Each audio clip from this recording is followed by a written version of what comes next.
welcome to AmorePacific's Living Laboratory Guide that you're going to experience today, and we're honored to have you here with us.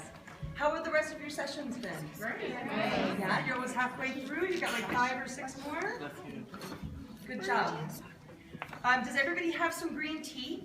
Yes. Great. You just shake it up and don't throw it away. You can continually, as you refill your bottle, and continually infuse the tea. And of course, it's green tea from our own private reserve gardens. So for today, I want to make sure that you all come away with another perspective on AmorePacific, maybe learn something new about the brand and our history, and also to bring the science to life in a new way, so that you can bring it back to the cast members that you work with every day. How many of you have AmorePacific in the store and are familiar with the brand? Okay, good, so about half. And for those of you who don't have it in the store, have you heard about AmorePacific? But you just haven't experienced it. Well, today you're going to learn a lot more about it. One of the first things that we're really excited to share with everyone is that 2015, in September, we'll celebrate our 70th anniversary. We were founded by a gentleman by the name of Mr. So, and his son is today our chairman and CEO, and they're both visionary in their own different ways. 70 years old is a big place to get to. I hope to get to 70. I hope to get past 70. But it's a big to-do for us. We're very excited about it, and it actually makes us 1 year older than the Estee Lauder companies, which is interesting because we're relatively new, 12 years old in the United States, but very, very well established globally. And the AmorePacific flagship brand was the only brand to be brought to the United States back in 2003. This is something that's very near and dear to me because I was on the team that launched it, and there is a passion that everyone on the brand has that we love to share, and that our clients, when they experience the products, it becomes almost a cult following that occurs. We are the only company to own and operate our own green tea gardens, and our founder, first inspired by his mother, interestingly, who was a woman in the 30s, which was very, very unusual for a woman in the 30s, and certainly in Asian culture, to be an entrepreneur the way she was, and she began to create formulas made from camellia oil. Have you all seen a camellia tree? I grew up in the South, and they're the most beautiful, fragrant, it's a tree with those magnificent flowers, and that's the same family that green tea comes from. She made these products, and then she actually opened a retail location to sell them. So she was really a pioneer in a lot of different ways, and an inspiration to both her son and her grandson.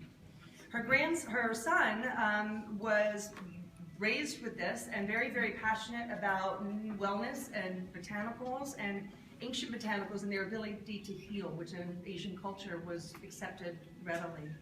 For that reason, when he founded the company, he wanted to establish the green tea gardens, which we own today. We were the first to use green tea extract in anti-aging skincare, and now we like to say we've gone well beyond it. So we own, let's say, over 140 global patents just focused on ingredients for green tea, bamboo sap, those sorts of things, but green tea in particular.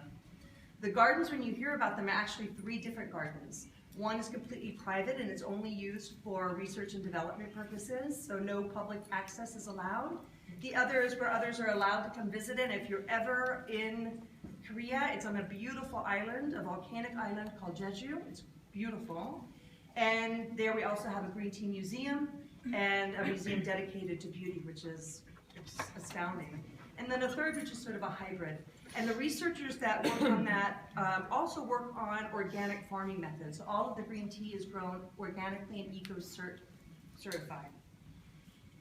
The importance of that is because green tea is a broad term to describe green tea, which you're drinking, but it's actually, a great analogy that I'll use today is like wine. So if you drink wine, you'll often hear the term terroir, and what there is a French word to describe of the earth. So they'll say it's the grape that you're tasting, you can taste what was in the earth. So if you grow grapes in the exact same location, but it's on the sunny side or the shady side, they will taste very, very different. And green tea is exactly the same way. So they have different active components in them, they have different flavors, so the flavor that you would see in the hot tea versus the cold tea, and then we have many, many other teas beyond that. So the scientists that are dedicated to that, we liken to astronauts, except rather than going outer space, they go inner space into those plants. And they continue today to discover more and more compounds from green tea that have never been used before, with the exception of our brand. And we're the only one to have them because we cultivate our own raw ingredients. Other raw ingredients that we focus on, for example, are bamboo sap, red ginseng, and matsutake mushroom. So I emphasize this because it's almost obsessive-compulsive focus on the study of these botanicals, and the percentage of our revenues that go back into R&D rather than marketing and advertising are quite large, and that's deliberate, and it's in the belief that the science is what's going to allow us to unleash the power of these botanicals. It exists, but it's our technologies that give us access to them.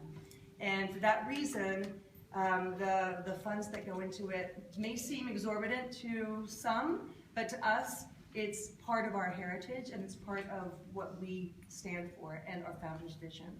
So I want to take you now on a guided tour through 2 laboratories. And the first we're going to look at is the laboratory with the scientists that look at ingredients and specifically the mechanisms of